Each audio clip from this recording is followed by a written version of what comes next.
Have you ever wondered if the car parking spaces in the UK are getting smaller? If the garages that we have on our houses are getting smaller? Well, it's not the size of the garage or the parking spaces getting smaller, it's the size of the cars we have that are getting larger. So in this video, we're just going to look at what has happened to the size of cars over the years, and it's quite surprising. So I'm just going to pick a few examples from the Volkswagen family because they're popular cars, and in most regions where people watch these videos, they'll have access to those models for reference purposes. But we're going to look at the Volkswagen Polo and also how that compares to the Volkswagen Golf in size over the years. Are cars getting slower? Are cars more economical? And there's a few surprises along the way. So the regulation UK parking space is around 2.4 metres wide, and garage spaces are similar, 2.4 to about 3 metres wide. My own garage in my house is so small I can barely get the car door open. I have a gap of about that size to open the door and actually get out. So unless I buy a car with a soft top, it's almost impractical and impossible to use the garage space on my house. But when the house was first built, it was adequate. So what has happened to the sizes of cars over the years? So the Mark I Volkswagen Polo from 1975 to 1991 only weighed 795 kilograms, and the overall dimensions of that was 3,600 millimeters long and 1,650 millimeters wide. So that's how things started off. The Mark II grew to 3,705 millimeters long, and the width was now 1,610 millimeters, and that was now weighing in at 750 to about 970 kilograms. The Mark III, so this was 94 to about 2002, saw the length increase to 3,741 millimeters and the width to 1,660 millimeters. And the weight was now pushing up to 1,040 kilograms, so most models were over the 1,000 kilogram mark. Jumping to the Mark IV, the length was 3,916 millimeters with a width of 1,650 millimeters, and the weight now went from about 1,042 kilograms up to about 1,165. The Mark V had grown to 3,970 millimeters long by 1,682 millimeters wide, weighing in between 1,070 to 1,184 kilograms. And the Mark VI, which was from 2017 onwards, measured about 4,060 millimeters long by 1,751 millimeters wide, and that weighed in at 1,105 to about 1,355. So the Mark VI Volkswagen Polo weighs twice as much as a Mark I Volkswagen Polo. So why have cars got so much heavier? And how does that compare with the next size up model, the Volkswagen Golf? Well, we're not going to look too much in depth at the Volkswagen Golf. We've established that cars are getting bigger. But the Mark I Golf started off at 750 kilograms, and the latest generation of Volkswagen Golf weighs in at 1,465 kilograms. Interestingly, the current Volkswagen Polo is roughly the same size as a Mark IV Volkswagen Golf. So the Polo has actually jumped from its small class into the Golf class, and the Golf has grown in size and jumped up into the next class. So Volkswagen have had to introduce new smaller cars. So why is this happening? Well, people demand safer cars. So cars now have much wider body parts that incorporate crash protection systems, and generally the cars house a lot more equipment. They carry more weight, so they need to be that little bit sturdier. So I think it's a good thing that cars are safer. If you crash a modern car, it is the car that will crumple into pieces, not the occupants inside. Whereas you go back to these very light early models, and it would have been the occupants that really struggled to survive a car crash, and the car was looking relatively intact. So I would say that's progress, but cars are getting heavier. The anti-pollution controls we're adding to cars, the demand for larger alloy wheels and alloy rims, the increase in spec, the more comfy seats with all the electric motors and the massage functions and the heated options, all of these add weight to the car. not to mention the multitude of airbags that are deployed inside the car and also inside the steering wheel. So generally our demands from cars have got bigger. Cars have had to get bigger to cope with that. And rather than push people from a smaller size car into a larger car, there was a little bit of resistance to maybe the Volkswagen Polo buyer buying a Volkswagen Golf. The manufacturers have evolved the shape so people ease themselves in to the next size up. So most car manufacturers have done this. They've evolved the design of the cars. So each subsequent generation is slightly larger than the previous generation. It's certainly not the case that car parking spaces are getting smaller. It's the fact that our cars are getting larger.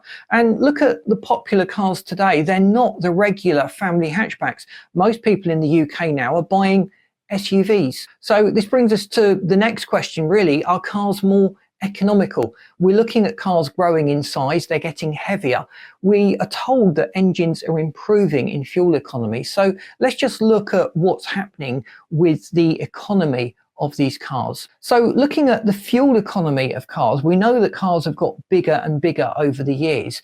So has the fuel economy gone down as a result of that increased weight that they're carrying around, and also the increased size? As models get larger, they get heavier, they get more bulky, so surely they use more fuel. Well, technology has moved on leaps and bounds. There's a lot of work that has gone into meeting ever more stringent emissions regulations and emission standards. Engines are far more complex than they used to be. So how has this panned out over the years with the fuel economy of cars? So we've been looking at the Volkswagen Polo and the Volkswagen Golf as examples. So let's just continue this. Now, bear in mind, MPG figures are manufacturer estimates.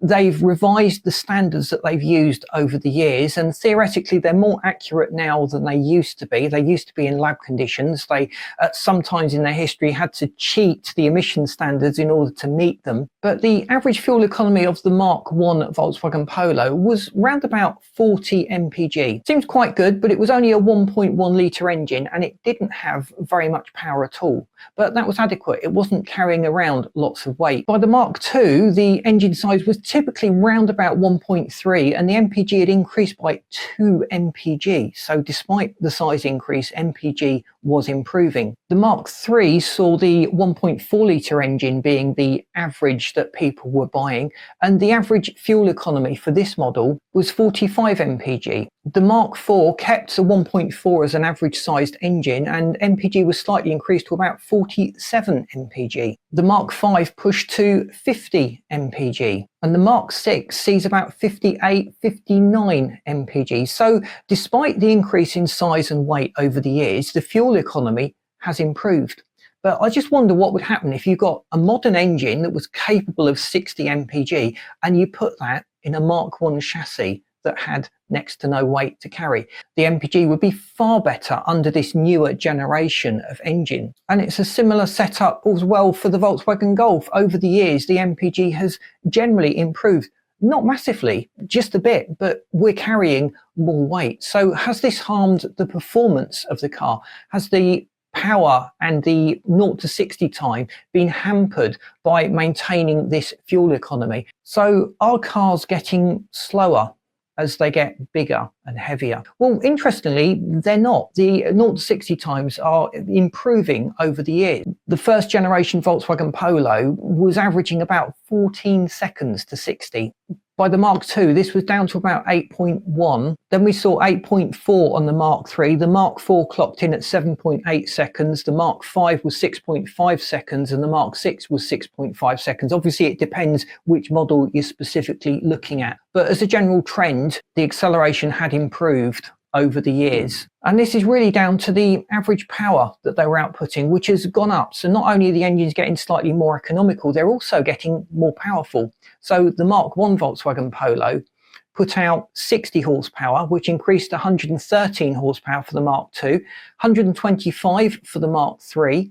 The Mark IV put out about 150 horsepower. We're talking about averages within the different engines offered within the range. The Mark V was 189 horsepower and the Mark VI was 197 horsepower. And the picture is very, very similar as well for the Volkswagen Golf, with the power increasing exponentially over the years to maintain or improve the performance while retaining the fuel economy. So the thing is though that people don't buy the same model of car. Over the years, different models of car have become more popular.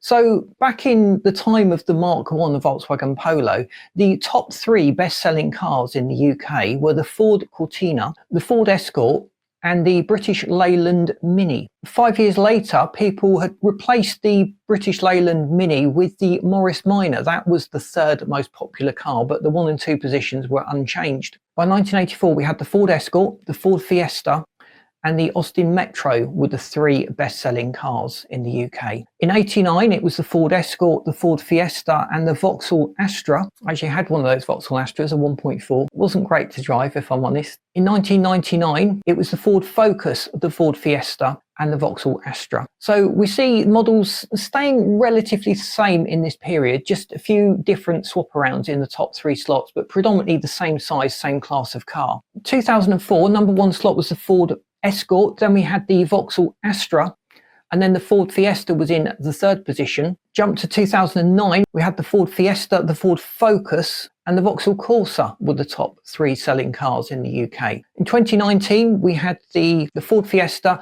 the Volkswagen Golf, and the Ford Focus. And by 2024, people were buying the Ford Puma, the Kia Sportage, and the Nissan Qashqai. So can you see what's happened in recent times? People are buying much bigger cars. SUVs are now the popular car on the road in the UK. People are buying more of these bigger cars. So what's generally happening is people are buying much larger cars. The manufacturers are evolving the shapes and sizes, but people are making a quantum leap forward and getting a much larger, much heavier car. So you might actually be able to argue that these bigger, heavier cars are less economical than the smaller cars that people buy. So looking at the general buying trend, we're seeing people buying cars that are less economical. The reality in the numbers that I've crunched, and with statistics and numbers, you can make them say whatever you want. So we just really have to have a gut feeling here. I can't in good conscience manipulate the figures to support my assertion, and please let me know what your thoughts are on this topic in the conversation below in the comments. But I get the impression that people are sticking with the same fuel economy and they're going for slightly larger models and they're sacrificing a little bit of performance to get there as well. So if you probably kept the same performance and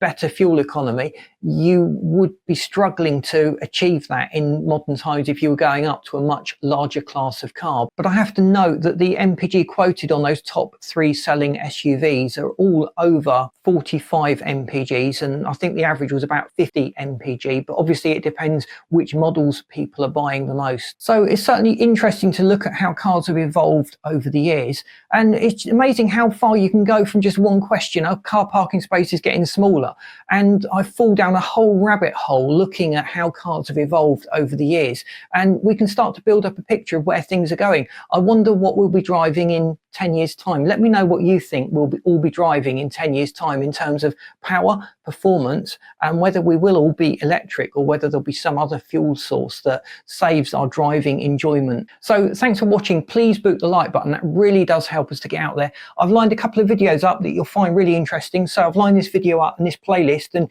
if you haven't subscribed to the channel, please do so, because we'd hate you to miss out on all this great content we've got planned. Thanks for watching. See you in this next video.